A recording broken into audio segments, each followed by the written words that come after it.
Welcome back to Coins World. Today we are diving deep into the history of the 1990 for Jefferson nickel, a coin that might seem common at first glance but has a fascinating history and some valuable details that every collector should know. Before we get into the specifics of this coin, we need to take a step back and understand the origins of the Jefferson nickel itself and how it has evolved over time in the United States Mint. The Jefferson nickel was first introduced in 1938, replacing the Buffalo nickel which had been in circulation since 1913. The Buffalo nickel was an iconic design created by James Earl Fraser, but it had significant production issues that caused problems for the mint over the years.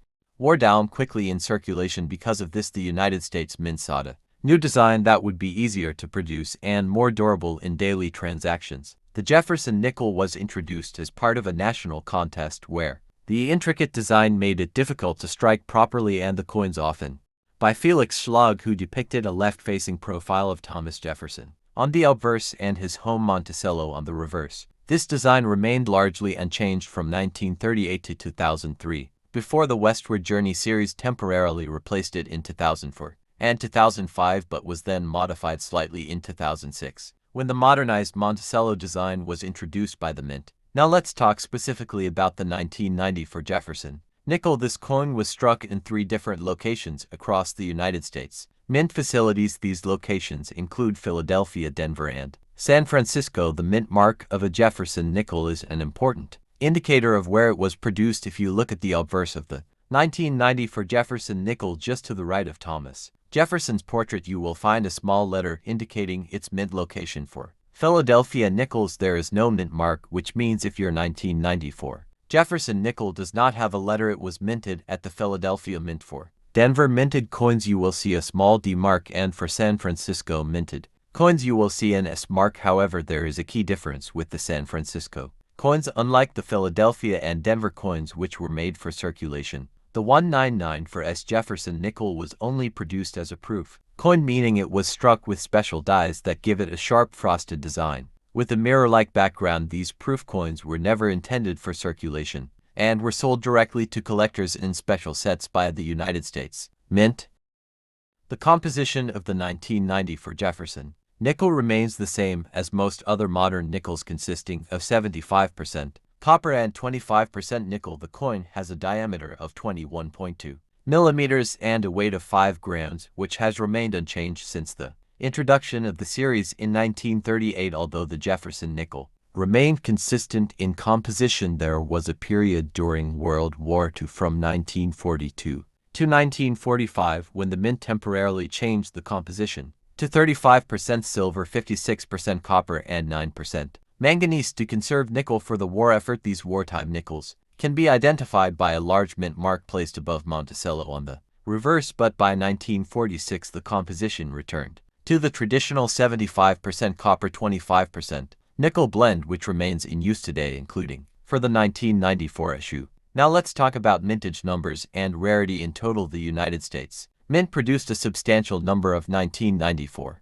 Jefferson nickels at all 3 locations. The Philadelphia Mint struck 453 million coins, while the Denver Mint produced 515,000, making it slightly more common than its Philadelphia counterpart. The San Francisco Mint, as expected, produced the fewest, with only 2,484,000 proof coins being made due to the high mintage numbers. Both the 1994 P and 199 for D Jefferson nickels are still widely available in circulation today and are generally not considered rare. However, condition plays a huge role in the value of any coin. When evaluating the value and grading of a 1990 for Jefferson nickel, collectors look at factors like wear, strike quality, and potential errors in general. Circulated examples of the 1994 P and 199 for D Jefferson nickel hold little to no premium over face value, since they are still commonly found in pocket change. However, if you can find an uncirculated example, meaning a coin that has never been used in transactions, its value increases. Coins graded MS65 or higher by services like PCGS or NGC can command higher prices, with some of the best examples fetching $10 to $20 or more at auction. In contrast, the 1994 proof Jefferson nickel often holds more value because of its special finish and limited mintage. High-quality proof coins with a deep cameo contrast graded PR69 or PR70 can sell for $15 to $30 or even higher if they come from a premium proof set. Now let's move into error coins and varieties. The 1990 for Jefferson nickel is known to have some interesting errors and varieties that can make certain examples highly valuable. Among the most popular errors is the double die obverse DDO. This type of error occurs when the coin's design is accidentally struck -1 in slightly different positions, creating a doubling effect on the lettering or details of Jefferson's face. Another error found on some 1994 Jefferson nickels is the off-center strike. This happens when the coin blank is not properly aligned with the dies, resulting in a coin that is struck off-center with missing details.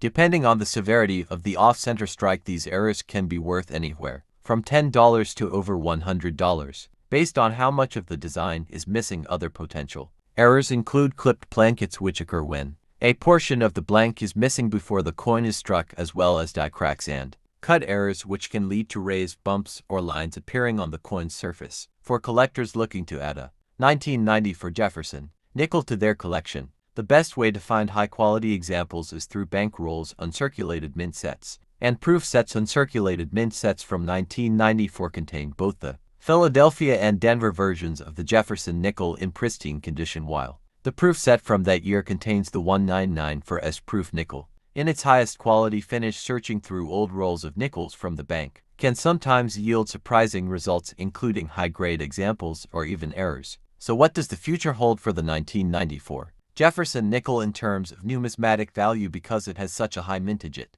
is unlikely to become a rare coin in the near future. However, as time passes, high-grade uncirculated examples will become harder to find, and prices for the best specimens may gradually increase. Collectors who focus on varieties and errors may also see certain unique examples appreciate in value over time as demand for rare and unusual Jefferson nickels continues to grow. That wraps up our deep dive into the 1990 for Jefferson nickel, a coin with a rich history and plenty of interesting details for collectors. Whether you're searching for errors, looking for high-grade examples, or simply learning about the history of U.S. coinage, this is a fascinating piece of numismatic history. If you enjoyed this video and found it informative, be sure to like, subscribe, and hit that notification bell so you never miss an update from Coins World. Thanks for watching and happy collecting.